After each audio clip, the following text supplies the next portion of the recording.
Құрметті достар, зияткерлер күні мақал-мәтел жалғасы атты танымдық ойынға қош келдіңіздер. Мақал-мәтел, жұмбақ, шешендік өнер ата-бабамыздан қалған өшпес мұра.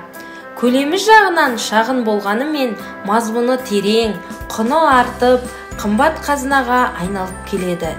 Мақал-мәтел шешендік сөздердің тәрбиелік мәні зор, рухани байлық, ал жұмбақтар ойлау қабілетін шыңдайды.